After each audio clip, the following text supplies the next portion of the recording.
चलो now let's start with the next process of megasporogenesis. Last time हमने microsporogenesis किया था, आज हम करेंगे मेगास्पोरोजेनेसिस। ये भी एक इम्पॉर्टेंट क्वेश्चन है। जब 5 मार्कर वाला पेपर का पैटर्न होता था तो या तो चॉइस में माइक्रोस्पोरोजेनेसिस आता था या मेगास्पोरोजेनेसिस आता था 5 मार्कर क्वेश्चन में। So last time I had already told you कि जो फ्लावर है उसका जो फीमेल पार्ट होता है that is called, sorry this is called pistol और कार्पल। पिस्टल और कार्पल जो है वो फ्लावर का फीमेल पार्ट होता है and it is made up of 3 parts. ये जो टॉप वाला पार्ट है this is called stigma, middle वाला पार्ट होता है स्टाइल, लोअर पोर्शन जो होता है that is called ovary. Okay, अब स्टिग्मा का क्या फंक्शन है, यहाँ पे पोलन ग्रेन्स आके अटैच हो जाएंगे, तो ये लैंडिंग प्लेटफॉर्म है where the pollen grains can come and attach. Style जो है वो स्टिग्मा और ओवरी को कनेक्ट कर रहा है, this is the middle portion. Ovary आगे चल के आफ्टर पॉलिनेशन किस में चेंज हो जाता है, after pollination ovary will be converted into fruit. ठीक है, और ओवरी के अंदर जो ओव्यूल्स होते हैं they will be converted into seeds. ठीक है, तो ओवरी आपका फ्रूट में चेंज हो जाएगा, ओव्यूल्स आपका सीड में चेंज हो जाएगा and this is the general structure of pistol. Pistol को हम साइंटिफिकली क्या कहते हैं, gynoecium. Okay, then we have to discuss about the structure of ovary और कार्पल। तो अगर आपको याद हो हमने क्लास 11 में 2 टर्म्स पढ़ी थी, एक हमने पढ़ा था मोनोकार्पलरी, एक हमने पढ़ा था मल्टी कार्पलरी कंडीशन। ओके, जैसे अगर आपको याद हो तो हमने एक टर्म पढ़ी थी मोनोकार्पलरी। मोनो वर्ड का मतलब ही होता है 1, कार्पलरी मतलब हैविंग सिंगल कार्पल। तो बहुत सारे ऐसे फ्लावर्स होते हैं जिसमें सिंगल कार्पल होता है, जैसे पी फ्लावर है उसमें सिंगल कार्पल है। तो अगर आपका सिंगल कार्पल है फ्लावर के अंदर उसके लिए हम टर्म यूज करते हैं मोनोकार्पलरी। अगर मेनी है, मल्टी का मतलब ही होता है many, if more than 2 carpels are present then we will say multicarpellary. जैसे अगर आपने चाइना रोज का डिसेक्शन किया था तो आपको याद होगा इसमें ऊपर 5 स्टिग्मा दिख रहे हैं और ये 5 स्टिग्मा एक में फ्यूज हो गई, तो 5 स्टिग्मा तो है ना एटलीस्ट। तो जब आपके स्टिग्मा 2 से ज्यादा होते हैं then we use the term multi carpellary.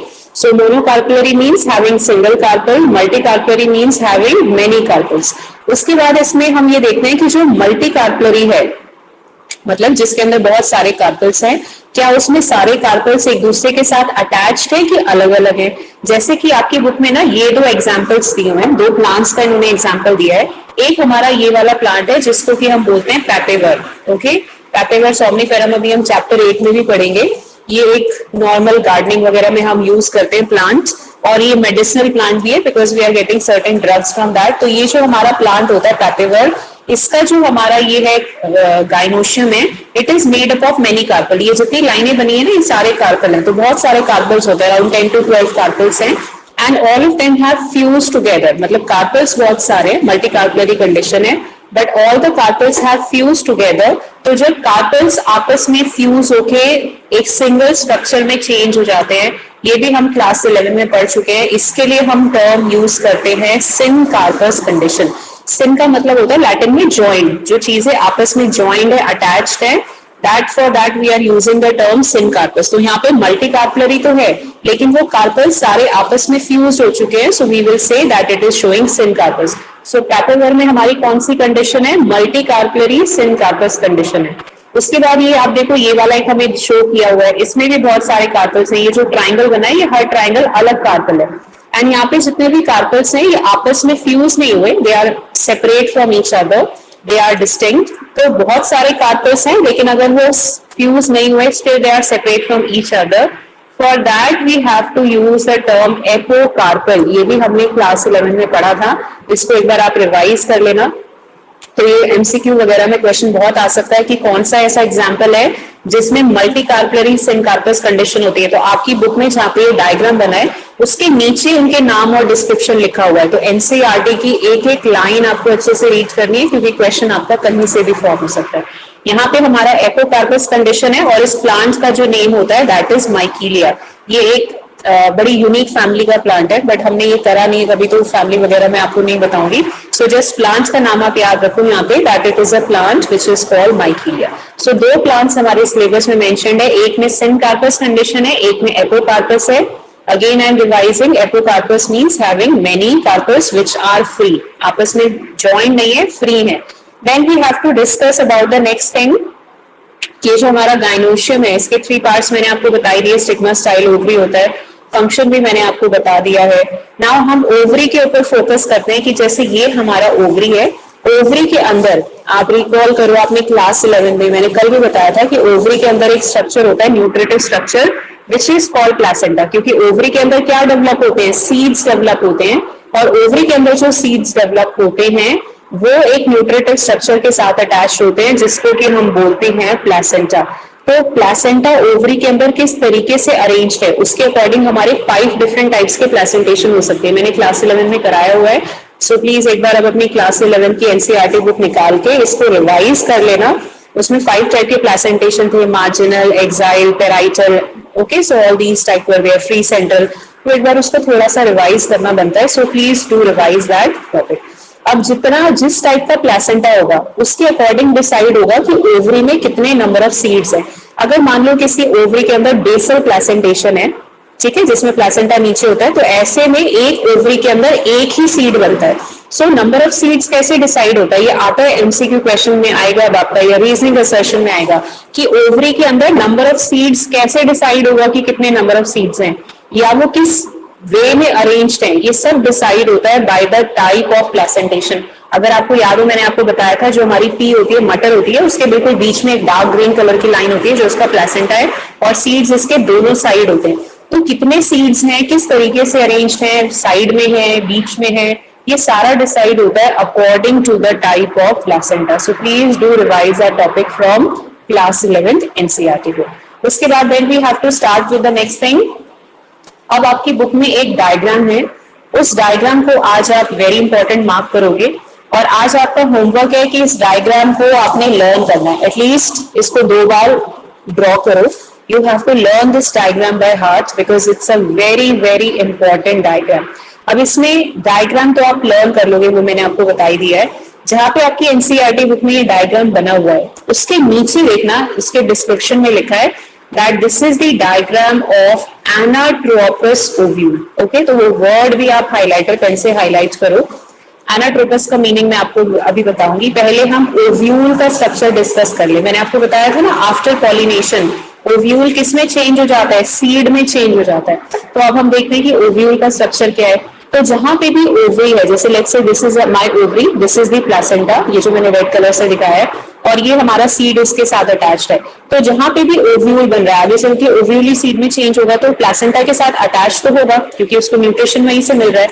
तो ये वाला जो पार्ट होता है funicle, this is the part of the ovule which attaches the ovule with the placenta. इसके लिए एनसीईआरटी ने ना टर्म यूज की है स्टॉक। स्टॉक का मतलब होता है डंडी या कनेक्टिंग स्ट्रक्चर।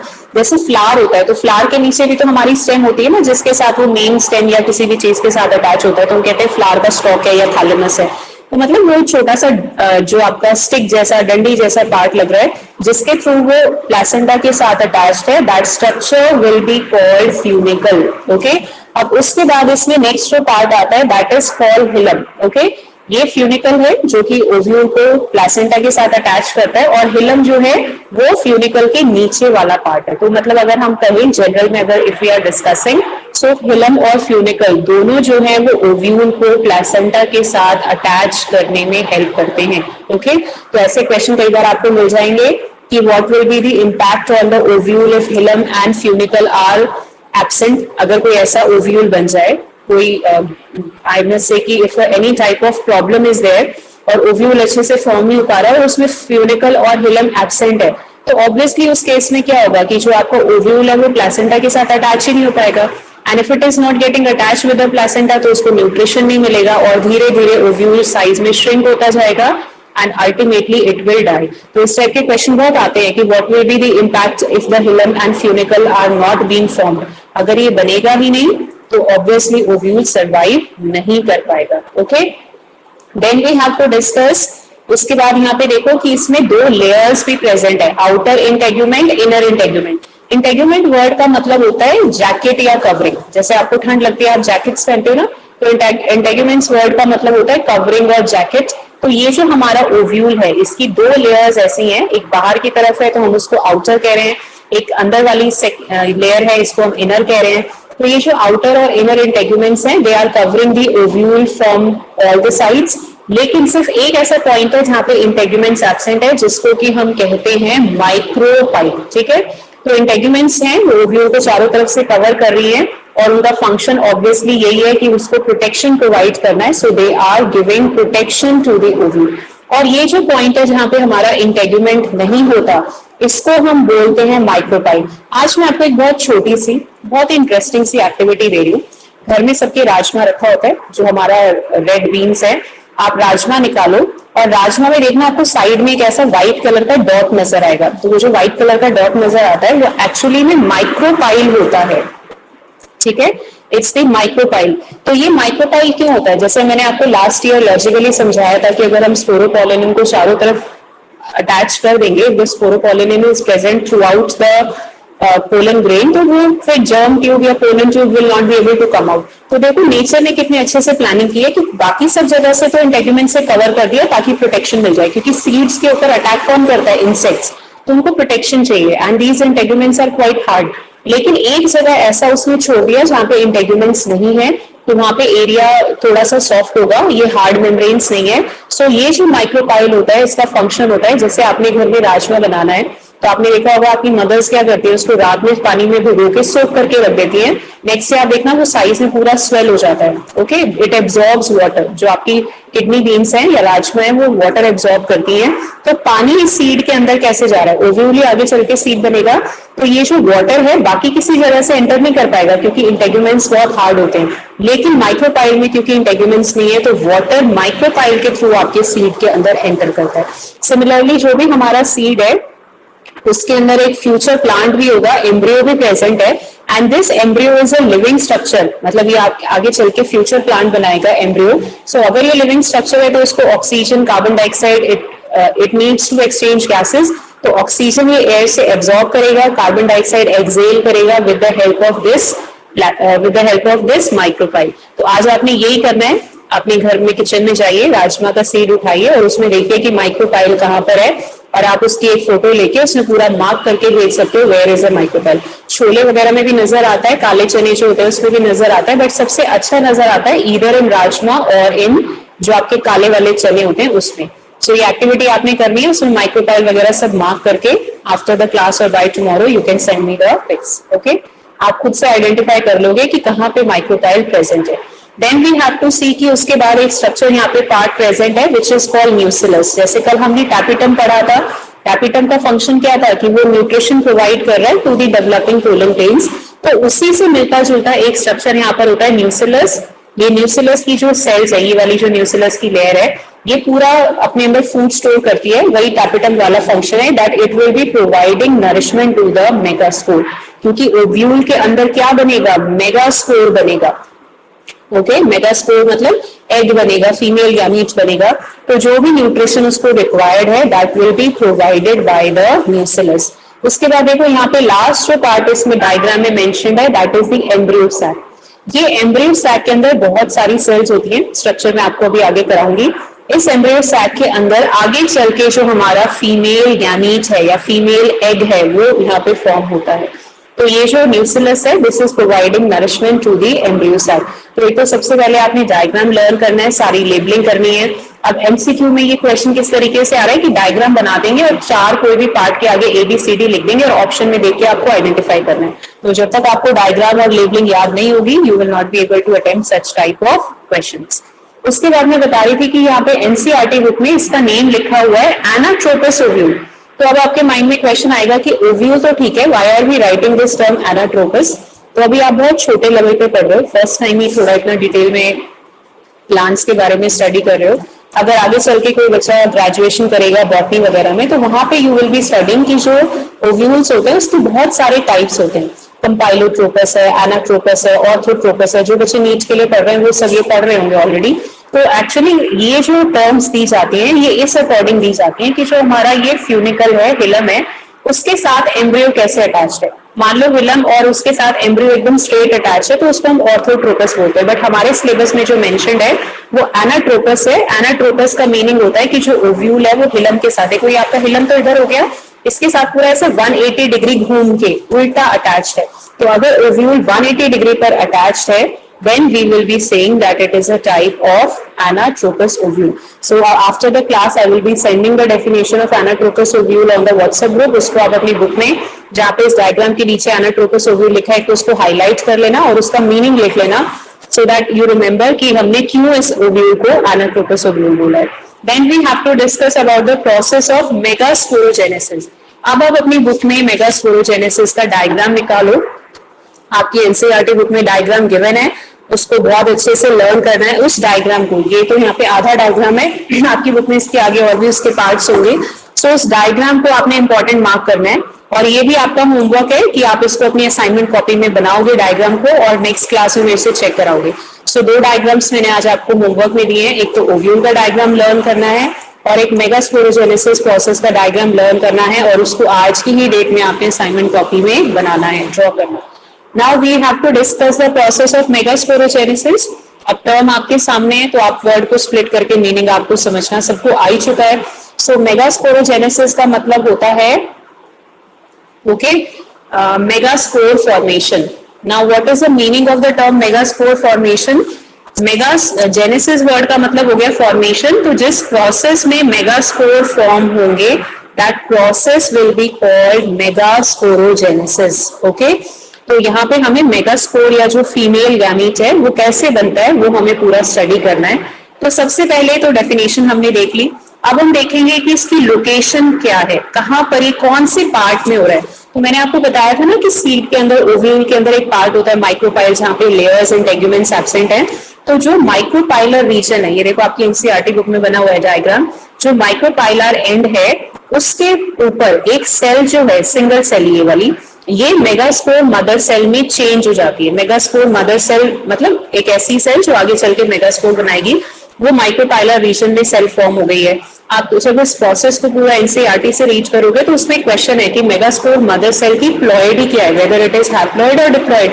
तो ऑब्वियसली अभी तो प्रोसेस स्टार्ट ही नहीं हुआ, नॉर्मल सेल है तो उसने मियोसिस तो भी शो नहीं किया है, तो उसकी प्लॉइडी आपकी 2n होगी, डिप्लॉइड होगी. तो ये आप अपनी बुक में जहाँ पे डायग्राम है वहां पे उसकी प्लॉइडी लिख लो. So what is the location of the process? It is taking place in the micropylar region. Then we have to discuss कि उसके बाद क्या होगा. ऑब्वियसली जो आपकी सेल है अब ये मियोसिस अंडरगो करेगी. देखो जब भी कोई गैमीट बनेगा, गैमीट्स हमेशा हैप्लॉइड होते हैं, ये रूल आपको माइंड में एकदम फिट करना है. किसी भी प्लांट के गैमीट हो, किसी भी एनिमल के गैमीट हो, कोई फर्क नहीं पड़ता कि वो ब्रायोफाइट है, टेरिडोफाइट है, एंजियोस्पर्म है, अगर वो गैमीट है मींस पोलन ग्रेन है या फीमेल एग है, it has to be always haploid. और अगर आपको गैमीट्स बनाने हैं तो मियोसिस होना मस्ट है. तो सबसे पहले यहाँ पे मियोसिस 1 होगा. मियोसिस 1 में आपको पता है क्रोमोसोम नंबर हाफ हो जाता है. तो अब ये जो सेल बन रही है इसमें इसकी प्लॉइडी हो जाएगी n और हैप्लॉइड. और मियोसिस 1 में 2 डॉटर सेल्स बनती है तो यहाँ पे डायड लिखा हुआ है, मेगास्पोर डायड. डायड का मतलब ये होता है 2 cells are attached with each other. उसके बाद फिर मियोसिस 2 होगा. Meiosis 2 is same as mitosis. Cells का नंबर जस्ट डबल हो जाएगा, 2 से सेल्स हो जाएंगी 4 एंड यू कैन सी यहाँ पे 4 सेल्स बन गई है तो उसको नाम दिया गया है मेगास्पोर टेट्राइड. इसकी प्लॉइडी भी n होगी. तो आप अपनी एनसीईआरटी बुक निकालो जहाँ पे एक सारा डायग्राम बना है, उसके नीचे कहीं पे वो क्वेश्चन है उसको मार्क कर लो. What will be the ploidy of the cells of megaspore mother cell, functional megaspore, female gametophyte? तो मेगास्पोर मदर सेल की प्लॉइडी मैंने आपको ऑलरेडी बता दी दैट इट इज डिप्लॉइड. अब उसके बाद क्या होगा कि ये जो 4 मेगास्पोर सेल्स बनी हैं, इस 4 में से 3 डिजनरेट हो जाती है. एक्चुअली क्या होता है, सेल जो प्लांट है या जो भी प्लांट की जीन्स है वो पूरा चेक करते हैं कि चारों सेल्स में से सबसे बेस्ट सेल कौन सी बनी है. तो जो सबसे बेस्ट सेल होती है वो तो सर्वाइव कर जाएगी और बाकी की जो 3 हैं वो धीरे धीरे डीजनरेट हो जाएंगी, मतलब धीरे धीरे उनकी डेथ हो जाएगी, साइज में छोटी होती जा रही है और उनकी डेथ हो गई है. So that process is called degeneration. So means out of 4 only 1 cell is surviving, बाकी के जो 3 सेल्स हैं दे हैव ऑलरेडी डाइड. और ये जिस टाइप का जो प्रोसेस होता है जिसमें 4 सेल्स में से 3 की डेथ हो जाती है, एक सर्वाइव करता है और आगे चल के इसी सर्वाइविंग सेल से मेगास्पोर बनेगा. इसके लिए एक बहुत ही टेक्निकल टर्म्स यूज की गई है that is called monosporic development. देखो हम कौन से प्रोसेस को पढ़ रहे हैं, मेगास्पोर को पढ़ रहे हैं कि कैसे मेगास्पोर फॉर्म होता है. और ये मेगास्पोर टेट्राइड से नहीं बन रहा, एक सिंगल सर्वाइविंग सेल से बन रहा है. तो इसका नाम दिया गया मोनोस्पोरिक डेवलपमेंट, मतलब जो स्पोर है वो सिंगल सर्वाइविंग सेल से फॉर्म होता है. अब कई बार बच्चे क्वेश्चन पूछते हैं कि मैम बाकी के 3 सेल्स क्यों डीजनरेट हो गए.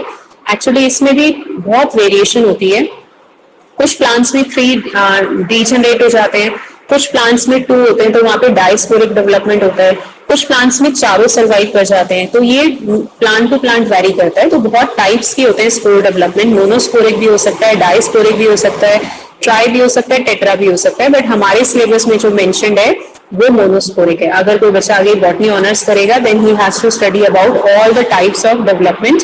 तो हमारे सिलेबस में मोनोस्पोरिक मेंशन्ड है, means 3 cells will degenerate and die, only 1 will survive and now this cell will help in the formation of megaspore।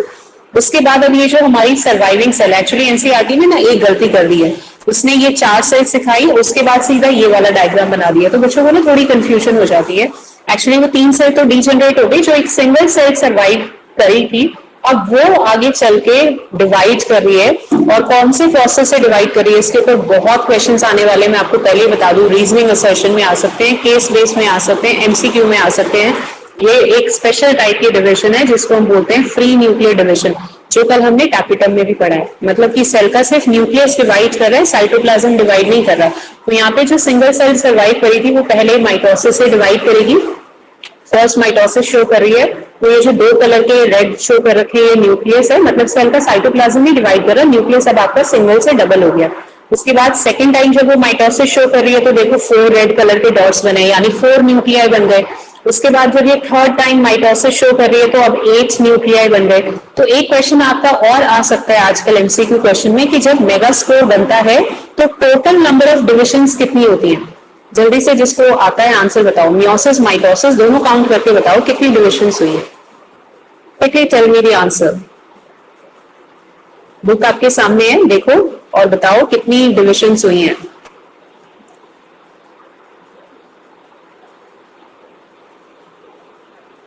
Quickly count the number.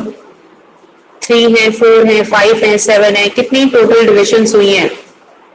कुछ बच्चे टाइप कर रहे हैं, वेरी गुड, करो। Yashika is saying 3. Let others also answer. Faizan is also saying 3. Yes. Mayanshi Soni का answer correct है, meiosis 1, mitosis 3। Meiosis को भी तो काउंट करोगे बेटा, मियोसिस भी तो एक टाइप की सेल डिविजन ही होती है, सिर्फ आप माइटोसिस को क्यों काउंट कर रहे हो? तो एक मियोसिस होती है, 3 माइटोसिस होती है, तो टोटल 4 डिविजन्स हो गई हमारी। ठीक है, अगर आपसे पूछा जाए टोटल नंबर ऑफ डिविजन्स तो आपका आंसर हो जाएगा 4। अगर पूछा जाए कि मियोसिस कितनी है, माइटोसिस कितनी है, तो मियोसिस एक ही है। हालांकि मियोसिस 1, मियोसिस 2 वो स्टेजेस के नाम है, बट वो काउंट एक ही होता है। बच्चे गलती कर देते हैं, इसीलिए मैंने स्पेसिफिकली आपसे क्वेश्चन पूछा है। तो मियोसिस एक है, माइटोसिस कितनी हो गई? 3 बार माइटोसिस होती है। So total number of division is 4, जो कि फर्दर 3 + 1 में स्प्लिट हो जाएगा, 1 मियोसिस एंड 3 माइटोसिस। अब उसके बाद जब ये पूरा ऐसे 3 बार माइटोसिस हो चुकी है, 8 न्यूक्लियस बन गए। अब ये जो 8 न्यूक्लियस है, इसका जो सेल का साइटोप्लाज्म है वो थोड़ा डिवाइड करना शुरू करेगा और हमारा जो कंप्लीट स्ट्रक्चर है वो फॉर्म हो जाएगा। तो जो हमारा कंप्लीट स्ट्रक्चर फॉर्म हो रहा है वो है हमारा ये, जिसको कि हम एम्ब्रियो सैक भी बोलते हैं। जो मैंने पीछे ओव्यूल में दिखाया था ना, न्यूक्लियस के अंदर एम्ब्रियो सैक होता है। अब हम उसका पूरा अंदर वाला डिटेल स्ट्रक्चर स्टडी कर रहे हैं। तो जो माइक्रोपाइलर एंड है, जहाँ पे इंटेग्यूमेंट्स नहीं होती, देखो वहां पे 3 सेल्स बन जाती हैं और उनके अंदर ये 3 रेड डॉट्स, यानी 3 न्यूक्लियस तो इन 3 सेल्स के अंदर चले गए। एक जो सेल बनती है वो है एग, जो कि फीमेल गैमीट है, पोलन ग्रेन को इसी के साथ फ्यूज होना है। बाकी की जो 2 सेल्स हैं ये है सिनर्जिड। सिनर्जिड एक्चुअली आगे चल के जो फ्यूचर प्लांट है, एम्ब्रियो है, उसमें उनका कोई रोल नहीं है। बस उनका ये रोल होता है कि जब पॉलिनेशन होता है, पोलन ट्यूब बनती है, तो ये जो सिनर्जिड्स के नीचे फिलीफॉर्म एपरेटस है वो पोलन ट्यूब को गाइड करता है कि आपने यहाँ से एंटर होना है, उसको रास्ता बताता है कि आपने यहाँ से एंटर होना है।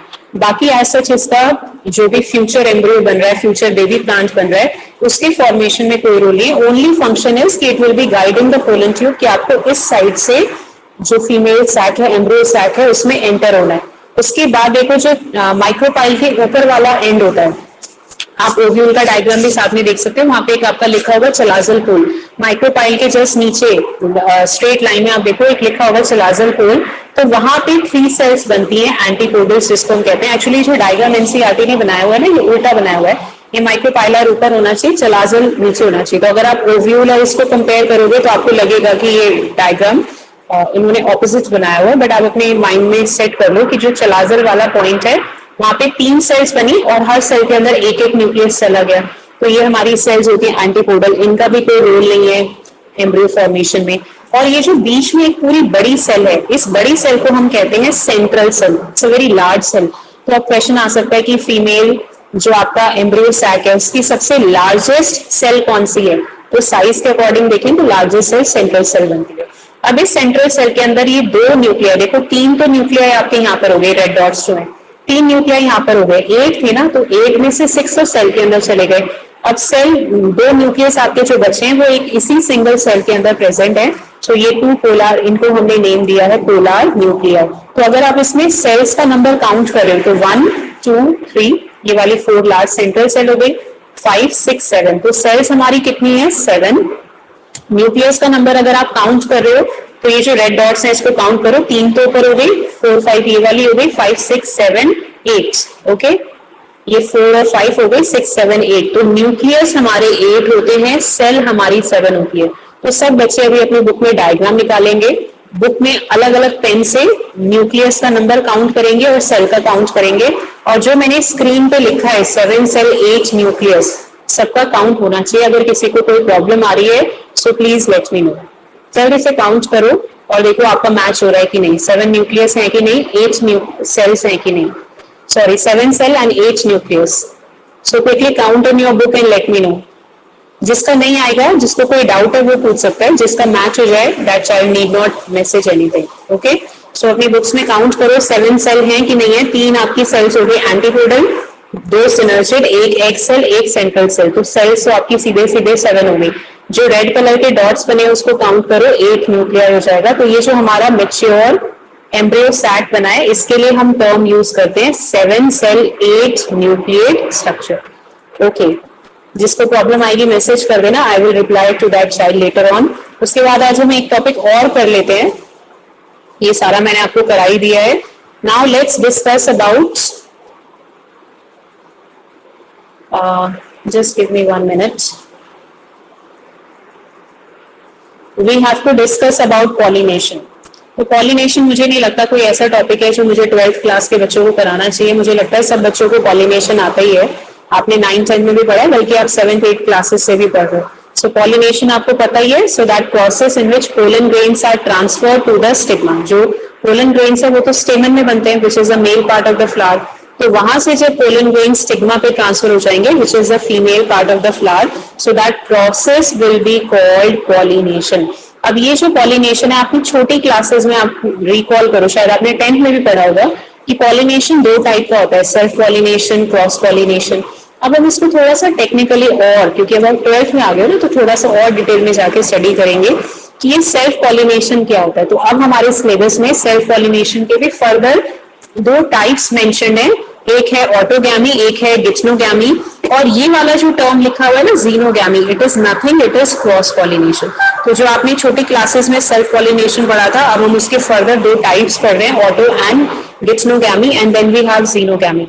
अब आप लोग सबसे पहले जो आपने पी फ्लावर पढ़ा था क्लास 9 में, शायद कुछ एक आधे बच्चों के बैच ने उसको फ्लावर को डिसेक्ट करके भी देखा है। पी फ्लावर का स्ट्रक्चर रिकॉल करो, उसमें 5 पेटल्स होते हैं, एक होता है स्टैंडर्ड, फिर विंग्स, फिर कील, ओके।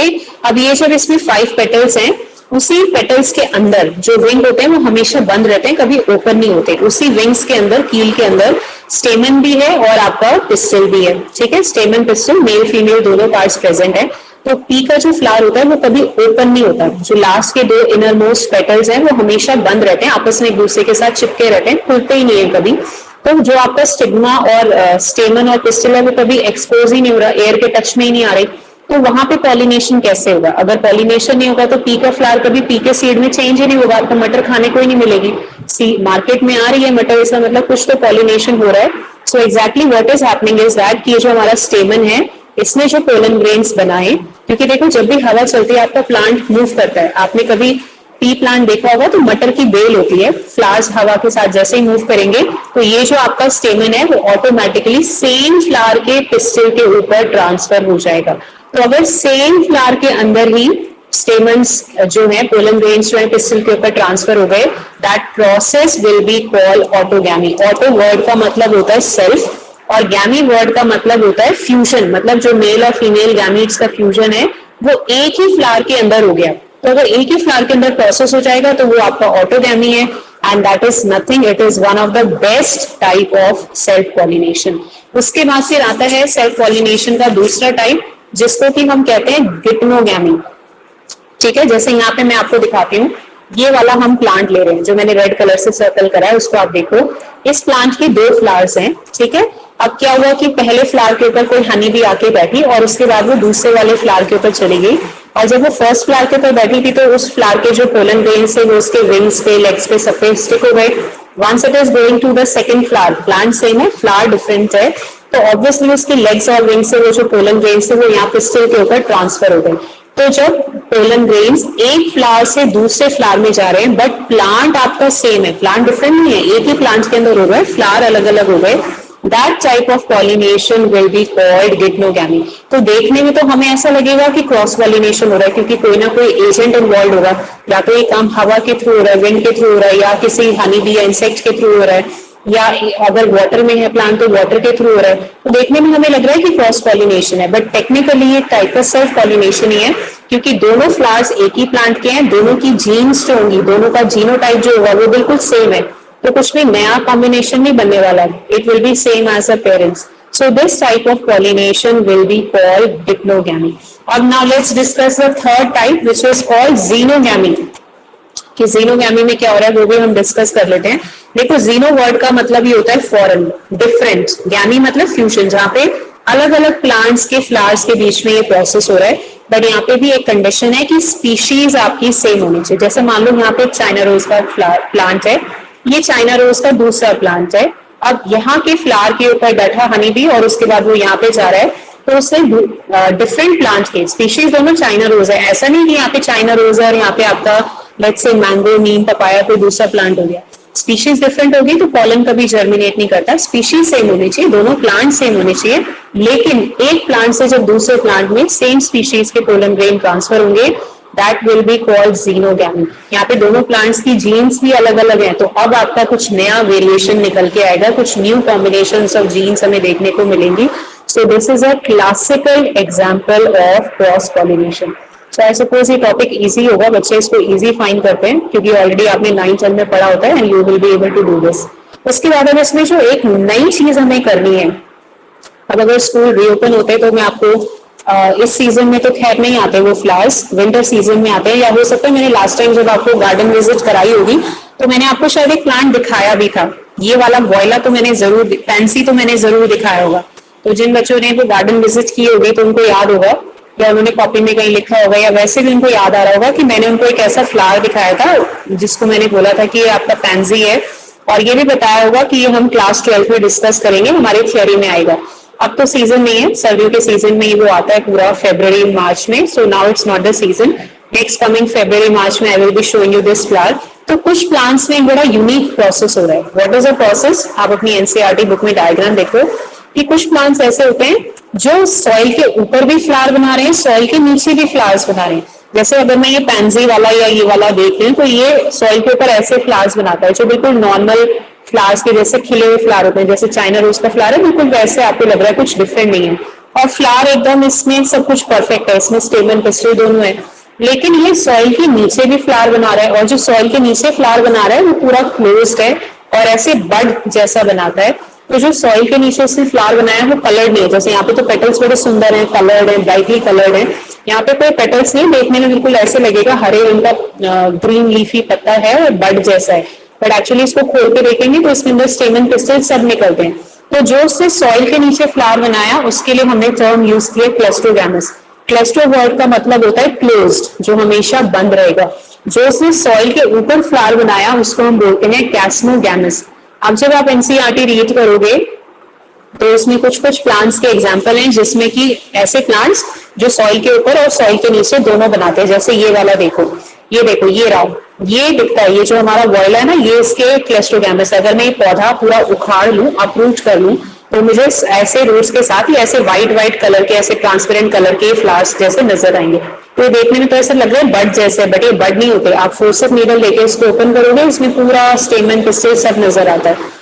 तो कुछ ऐसे प्लांट्स हैं जो सॉइल के ऊपर भी फ्लावर्स बना रहे हैं, सॉइल के नीचे भी बना रहे हैं। उसमें हमारा पैंजी है, ऑक्सैलिस है, कॉमलिना है। तो आप कोई भी दो एग्जांपल इसके याद कर लो जो भी नेम्स आपको इजी लग रहे हैं। उसके बाद अब एक क्वेश्चन आपके एनसीईआरटी बुक में आएगा जो आज का हमारा लास्ट टॉपिक भी है कि इन दोनों फ्लावर्स की आपको एडवांटेज भी बतानी है और डिसएडवांटेज भी बतानी है। जैसे ये जो कैस्मोगैमस फ्लावर है जो कि सॉइल के ऊपर है, just like a normal flower, तो देखो इसका एडवांटेज क्या है, क्योंकि इसमें क्या होगा कि पॉलिनेशन हमेशा क्रॉस पॉलिनेशन होने के चांसेस हैं।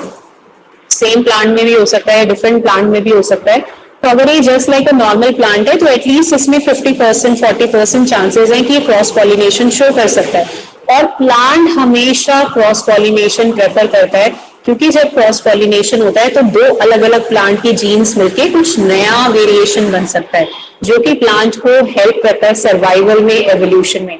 तो प्लांट चाहता है कि क्रॉस पॉलिनेशन होना चाहिए, तो उसने एक फ्लावर जो है सॉइल के ऊपर बनाया। इंसेक्ट अगर एक प्लांट से दूसरे प्लांट में सेम स्पीशीज के जा रहा है तो क्रॉस पॉलिनेशन होने के चांसेस हैं, जिससे प्लांट की जो आने वाली जनरेशंस हैं वो हेल्दी होती हैं। ठीक है, उसके बाद लेकिन इसका डिसएडवांटेज क्या है? ये तो इसका एडवांटेज हो गया कि इससे प्लांट को बेनिफिट हो रहा है कि क्रॉस पॉलिनेशन से उसके अंदर वेरिएशंस क्रिएट हो रही हैं, उसका सर्वाइवल बेटर हो रहा है। बट इसका डिसएडवांटेज ये है कि ये वाला फ्लावर तभी पॉलिनेशन शो करेगा when any pollinating agent will be there. मतलब इंसेक्ट्स ही होते हैं मोस्ट ऑफ द केसेस में। अगर मान लो किसी रीजन से इंसेक्ट्स अवेलेबल नहीं है and if they are not reaching up to the plant, तो ये फ्लावर आपका ऐसे ही पूरा मुरझा जाएगा, विदर कर जाएगा और कभी सीड नहीं बना पाएगा। तो यहाँ पे चांसेस ऑफ सर्वाइवल कम है। क्यों? क्योंकि ये इंसेक्ट्स के ऊपर डिपेंडेंट है।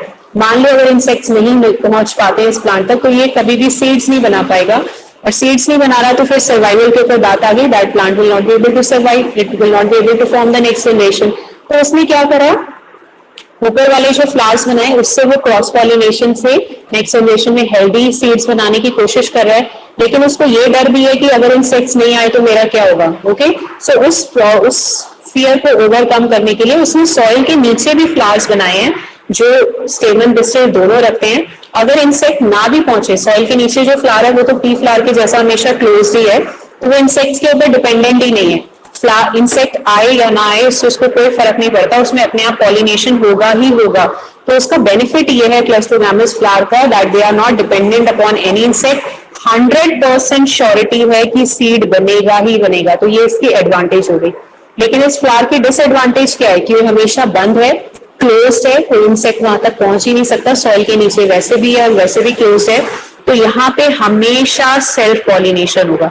तो प्लांट मेरे को कितने अच्छे से बनाया, उसने सोचा कि चलो दो अलग अलग टाइप के फ्लावर बना लेते हैं, दोनों से अलग अलग फायदा हो जाएगा।